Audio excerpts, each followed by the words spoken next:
मेरे विद्यार्थियों, आज हम आप लोगों को इसके पहले त्रिकोणमिति का जो परिचय है, जो बेसिक जो उसका नॉलेज होता है, ज्ञान होता है, आपको 2 वीडियो में त्रिकोणमिति का बेसिक ज्ञान दे दिया गया है। अब हम चलते हैं, आपको एनसीईआरटी का जो बुक है आपका, उसका प्रॉब्लम सॉल्व होगा। एक्सरसाइज, जो भी एक्सरसाइज का प्रॉब्लम होता है, उन सभी प्रॉब्लमों को हम एक एक करके आप लोगों के सामने प्रस्तुत कर रहे हैं, दिखा रहे हैं, जिसको आप लोग ध्यान से देखें, उसको बनाएं, समझें, फिर अपने कॉपी में बनाएं, ताकि आप लोगों को परीक्षा में बनाने में सहूलियत हो। तो सबसे पहला क्वेश्चन है आपका एक्सरसाइज एनसीईआरटी का बुक जो त्रिकोणमिति का है, उसका एक्सरसाइज 8.1 है। उस 8.1 में सबसे पहला क्वेश्चन कहता है कि त्रिभुज एबीसी में जिसका कोण बी समकोण है, समकोण है, ए बी का मान 24 सेंटीमीटर दिया है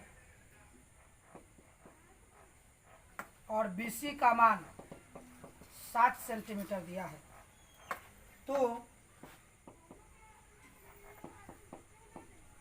साइन ए कॉस ए, दूसरा में साइन सी कॉस सी का मान ज्ञात करना है। तो सबसे पहले इस सवाल को बनाने के लिए हम सबसे पहले चित्र बनाएंगे, फिगर बनाएंगे कि क्या कह रहा है। तो फिगर बना दिए।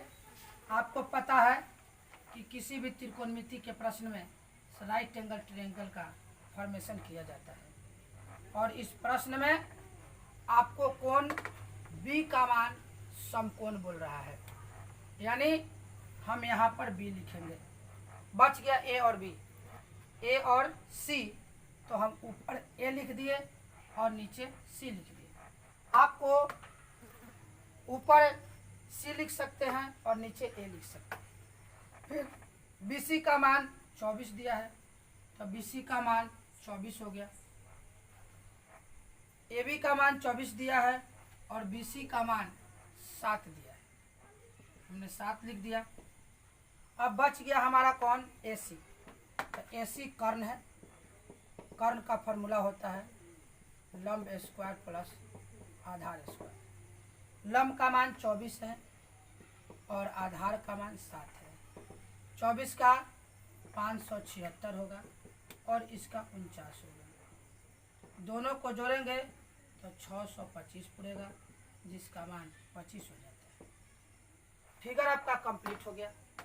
आपको इसके पिछले वीडियो में जो इंट्रोडक्शन में आपको पढ़ाई गई थी, वहाँ बताया गया था कि त्रिकोणमिति में थीटा एक बहुत बड़ा मायने रखता है कि किसको थीटा माना गया है। तो पहले प्रश्न में आप देखेंगे ए का चर्चा है और दूसरे प्रश्न में देखेंगे सी का चर्चा है। तो जब ए को थीटा माना जाएगा, फिर एक बार सी को थीटा माना जाएगा। तो 1 नंबर प्रश्न के लिए एक फिगर हम बनाते हैं, और इस फिगर में आपको उसी फिगर को बनाएंगे। ये बी हो गया और ये सी हो गया और ये ए हो गया। अब जब ए को थीटा मानेंगे, ए को रेफरेंस करेंगे, तो ये बी का मान हो जाएगा, ये पी का मान हो जाएगा और ये एच का मान हो जाएगा, जो कि 25 है और ये 24 है और ये 7 है। हमें निकालना है साइन ए, इसका सूत्र होता है पी बटा एच। तो पी का मान 7, एच का मान 25। फिर हमको निकालना है कॉस ए, तो कॉस का सूत्र होता है बी बटा एच। तो बी का मान हो गया आपको 24 और एच का मान हो गया 25। यह आपका आंसर होगा। इसी प्रकार दूसरे प्रश्न के लिए हम एक और फिगर बनाते हैं।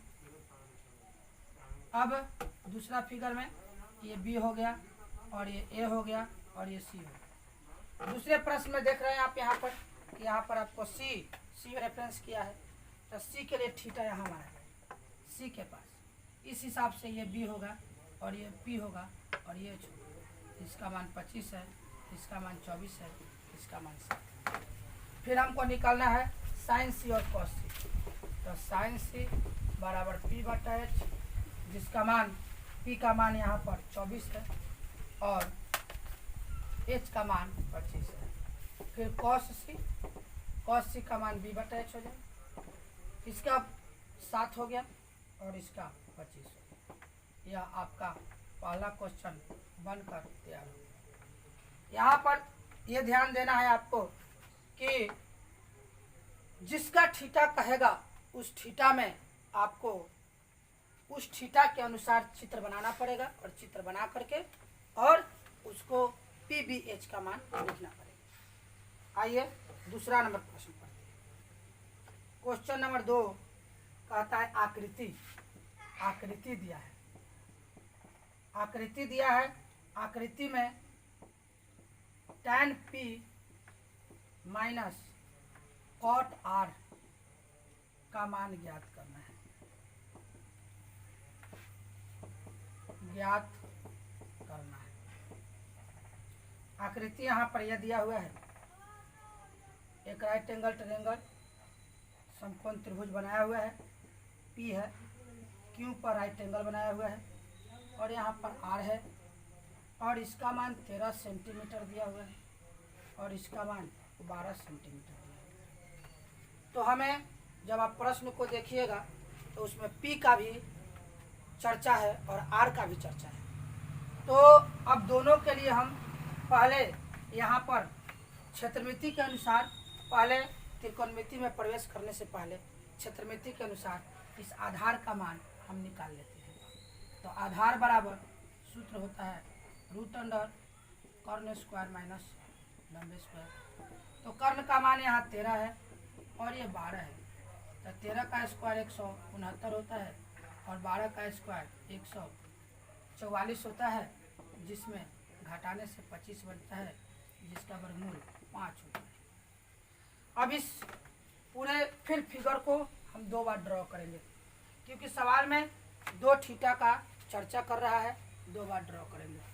इससे होता क्या है, फिगर 2 बार बना लेने से होता क्या है कि क्लियर रूप से हमें ये समझ में आ जाता है कि हमें जिसका मान निकालना है वो क्या होगा।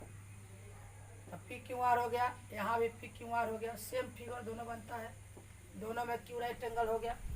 इसका मान 13 हो गया, इसका मान 12 हो गया, इसका मान 5 हो गया, इसका मान 13 हो गया, इसका मान 5 हो गया, इसका मान 12 हो गया। अब हमें 2 चीज़ चाहिए, tan P cot R। तो पहले tan P, जब P को रेफरेंस करेंगे इसमें, एक बार R को रेफरेंस करेंगे।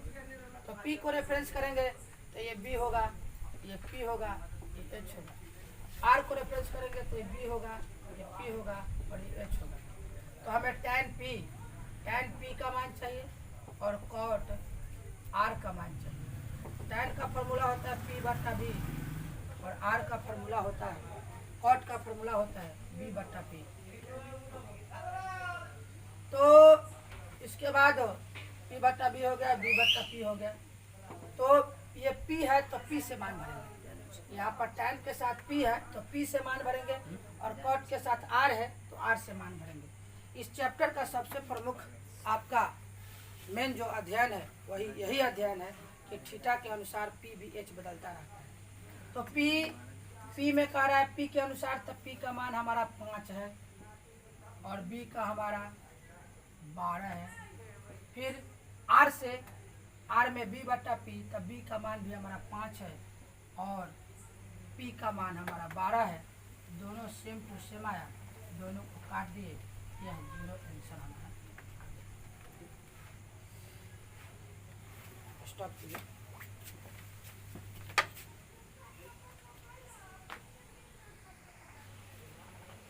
अब आइए हम चलते हैं क्वेश्चन नंबर 3।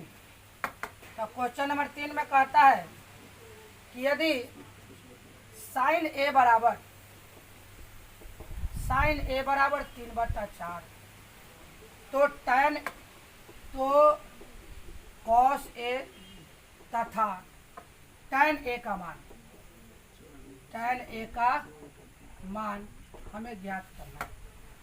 पिछले वीडियो में आपको इसकी भी चर्चा हमने कर दिया है, आपको भली बात यह बात समझ में आ चुकी है कि इसको कैसे बनाया जाता है, लेकिन फिर भी आप देखें क्वेश्चन को कैसे बनाया जा रहा है।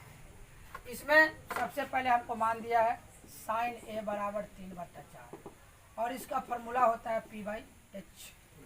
तो यहाँ B का मान सबसे पहले हम निकालेंगे, तो H² माइनस P² होगा, तो 4² माइनस 3² होगा, 4 चौक का 16 हो जाएगा, 3 3 के 9 हो जाएगा, तो 16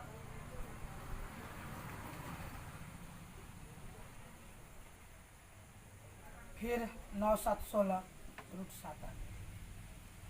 फिर इसके बाद हमें मान निकालना है cos A। cos A का फॉर्मूला होता है B/H। B/H है तो B का वैल्यू हमारा आ गया √7 और H का वैल्यू मेरा दिया है 4। फिर tan A का मान निकालना है P/B दिया है। P का वैल्यू आपको 3 है और B का वैल्यू √7 है। यही आपका दोनों आंसर कंप्लीट हो गया। आइए क्वेश्चन नंबर 4 में चलते हैं कि क्वेश्चन नंबर 4 क्या है। तो क्वेश्चन नंबर 4 में कहता है कि यदि 15 cot A बराबर 8, 15 cot A बराबर 8, तो sin A sec A, sin A तथा sec A दोनों का मान हमें निकालना है। उसी तरह जैसे आपने बनाया है कि यहाँ पर सॉल्यूशन हो जाएगा कि 15 cot A बराबर आपको दिया है 8, तो cot A का मान 8/15 और इसका सूत्र है B/P। H निकालना चाहते हैं पाइथागोरस प्रमेय से निकालिए, P² + B² यानी 15² + 8²। 15 को 15 से गुना कीजिएगा 225 होगा, 8 को 8 से गुना कीजिएगा 64 होगा, 5 4 9, 6 2 8, 2 का 2, इसका वर्गमूल 17 होगा। हमें मान चाहिए साइन सेक का, तो साइन A फार्मूला होता है P/H और P का मान हो गया आपको 15 और H का मान हो गया 17। आंसर हो गया। सेक A यानी B/H, B का मान हो गया आपको, B का मान हो गया 8 और H का मान हो गया, इसका फॉर्मूला होता है H/B। H का मान 17, B का मान 8। आपका कंप्लीट हो गया। इस प्रकार आइए क्वेश्चन नंबर 5। क्वेश्चन नंबर 5 में देता है कि सेक थीटा बराबर 13/12, सेक थीटा का मान 13/12 दे दिए। तो कहता है कि त्रिकोणमिति के अनुपात परिकलित करें, त्रिकोणमिति के सभी त्रिकोणमिति, तो सभी त्रिकोणमितीय अनुपात ज्ञात करें। उसी प्रकार सेक थीटा बराबर 13/12 H/B इसका फार्मूला होता है, तो P निकाल लीजिए। P का मान हो गया आपको H² - B², 13 का स्क्वायर माइनस 12 का स्क्वायर, 169, 144, घटाने पर 25, वर्गमूल 5। अब सभी निकालना है, मतलब कि आपको पता है, पहले से भी आप जानते हैं कि त्रिकोणमिति का 6 अनुपात होता है। तो यहाँ पर सेक दिया है तो बाकी सब मांगा है, तो साइन से चालू करें। साइन थीटा P/H, P का मान 5, H का मान 13, cos थीटा B/H, B का मान 12, H का मान 13, tan थीटा P/B, P का मान 5, B का मान 12, cot theta B/P 12/5, Kaushik theta H/P 13/5।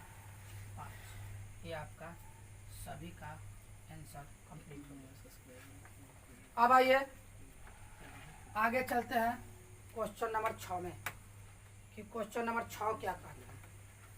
Question number 6 कहता है कि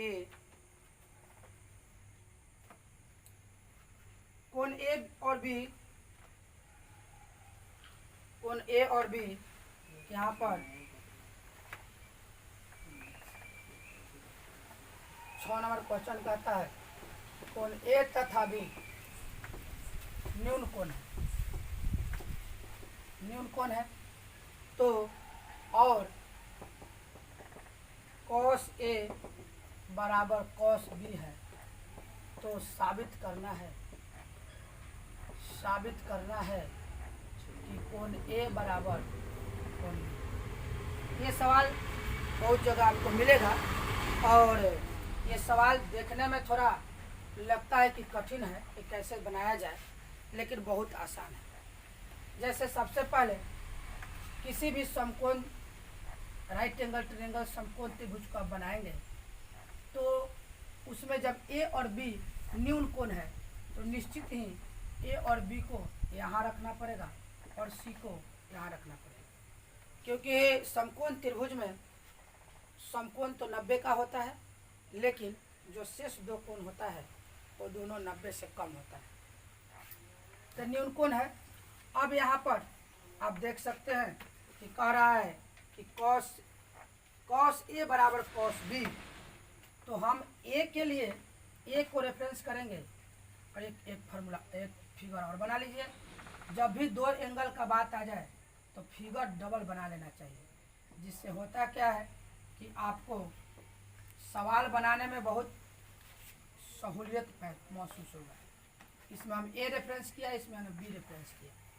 तो ए के अनुसार आपको पता है कि ये बी हो गया, ये पी हो गया, ये एच हो गया, और ये बी हो गया, ये पी हो गया और ये एच हो गया। जब cos ए निकालिएगा तो बी बट्टा एच इसका फॉर्मूला होता है। तब बी बट्टा एच होगा तब बी का मान हमारा है क्या, तो ए सी है, और एच का मान क्या है, तो ए बी है। और यहाँ पर जब cos बी निकालिएगा तो cos बी में ये बी बट्टा एच ही होगा, लेकिन यहाँ पर बी का मान बी सी है और एच का मान ए सी है। यहाँ पर आराम से निकल गया। दोनों में हम दो फिगर बना दिए और दोनों में एक में ए रेफरेंस किया और एक में बी रेफरेंस किया। अब देखिए प्रश्न में आपको बोल रहा है कि cos ए बराबर है cos बी का, तो cos ए का मान ए सी हो गया और ए सी बट्टा ए बी हो गया और ये बी सी बट्टा ए बी हो गया। अब ए बी यहाँ से कट जाएगा। जब ए बी कट जाएगा तो आपको बचेगा क्या, तो ए बी कट जाएगा तो बच गया आपको ए सी बराबर बी सी, यानी ए सी का मान और बी सी का मान बराबर हो गया। त्रिभुज तो हम दो बनाए हैं अपने सुविधा के लिए, आपको समझाने के लिए, लेकिन है तो त्रिभुज एक ही। तो जब एक ही त्रिभुज है तो ए बी बराबर जब ए सी हो जाएगा तो आप जानते हैं कि किसी भी ट्रायंगल में दो भुजा दो साइड अगर बराबर होता है तो उसका दो कोण बराबर होगा। इसलिए हम कह सकते हैं कि कोण ए बराबर है कोण बी का। यहाँ आपका साबित हो गया बहुत आसानी से। अब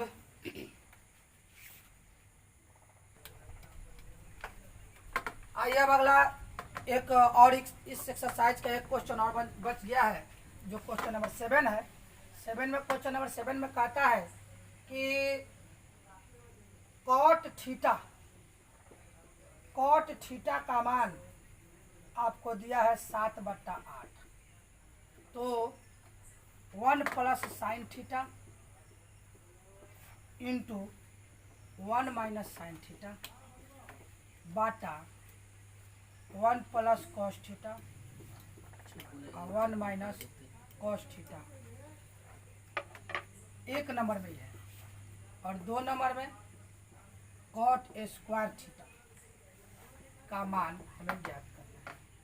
देखने में तो बहुत लंबा सवाल लग रहा है, लेकिन है बहुत आसान और है बहुत छोटा। इसलिए कोई भी सवाल बड़ा और कठिन नहीं होता है, बस समझने का एक आपका जो मेंटालिटी होता है, जो आपकी मानसिकता होती है, उस मानसिकता को केवल आपको मेंटेन करना है कि कोई भी सवाल है तो हमको बनाना है। देखिए कैसे बनाना, इसमें कुछ नहीं करना है। कॉट का मान है तो जो आप जानते हैं कि कॉट थीटा का मान 7/8 होता है और इसका फॉर्मूला b/p होता है। अब एच चाहिए तो एच हमने निकाल लिया, p P square plus B square. P square B square से निकाले तो 7 का स्क्वायर प्लस 8 का स्क्वायर, तो 7 है 49 हो गया, 8 8 है 64 हो गया। अब जोड़ेंगे तो 9 4 13 के 3 हाथ में 1 और 6 4 10 1 11, रूट 113 आ गया। बहुत से बच्चे ऐसे होते हैं कि जब उनको आ जाता है रूट 113 तब उनका सवाल बनाना वहाँ से बंद हो जाता है। कारण क्या है कि अब सोचते हैं कि 113 आ गया, अभी तक तो जितने सवाल बताए थे उसमें 179 आया, 144 आया, 25 आया, 9 आया, जिसका वर्गमूल तुरंत निकल जाता था, मौखिक रूप से ज्ञान हो जाता था। अब 113 आया तो क्या करेगा कि अब सोचने लगेगा कि अब करे तो क्या करे, करना क्या है, 113 है आगे बढ़िए, 113 है तो उसका उपाय होगा। मान हमको निकालना है 1 प्लस साइन थीटा और 1 माइनस साइन थीटा और 1 प्लस कॉस थीटा और 1 माइनस कॉस थीटा। यहाँ पर सवाल को थोड़ा छोटा करने के लिए एक फार्मूला यहाँ पर लगा देता हूँ, ए प्लस बी इंटू ए माइनस बी, ए स्क्वायर माइनस बी स्क्वायर, ए स्क्वायर माइनस बी स्क्वायर, तो 1 माइनस साइन स्क्वायर थीटा और 1 माइनस कॉस स्क्वायर। अब इसका मान भरेंगे तो 1 माइनस पी बाई एच का होल स्क्वायर और 1 माइनस बी बाई एच का होल स्क्वायर। अब आइए 1 माइनस पी का मान आपका, पी का मान 8 है और इसका मान एच का मान 113 रूट 113, इसका होल स्क्वायर हो गया। और 1 माइनस बी का मान 7 और रूट अंडर 113 का होल स्क्वायर, तो 1 माइनस 8 8 64 और रूट 113 का 113 हो गया और 7 7 49 और 113। एलसीएम लीजिए ऊपर 113 माइनस 64 और 113 माइनस 49, 113 कैंसिल हो गया। अब 13 में से 4 गया 9 और कितना हो गया 10 में से 6 हो गया 4, फिर 13 में से 9 गया 4 और 6, यही आपका आंसर। दूसरा तो कुछ करना ही नहीं है, दूसरा में तो सीधे कॉट स्क्वायर का मान चाहिए, कॉट स्क्वायर थीटा, तो कॉट का मान तो शुरू में दिया हुआ है 7/8, इसका स्क्वायर कर देना है 7 49 8 8। तो विद्यार्थियों देखिए, अभी हम आपको NCERT का चैप्टर नंबर पहला जो है 8.1, इसको हमने आपको सभी प्रश्नों को बहुत आसान तरीका से हल करके आपको वीडियो प्रस्तुत कर रहा हूं, और साथ ही साथ इसके पहले 3 वीडियो हम आपको दे चुके हैं, जिसमें जो भी सवाल यहाँ पर हल किया गया है उन सभी सवालों का जितना भी नियम कानून उसमें लगने वाला था, सारा नियम कानून को बहुत ही अच्छी तरीका से सहजता से आपको प्रस्तुत किया गया है। इस तरह की आगे सभी वीडियो आप लोग को दिया जाएगा। आप लोग इस वीडियो को देखें और हमारे चैनल को सब्सक्राइब करें, शेयर करें और अपने दोस्तों में इसकी जानकारी दें। धन्यवाद।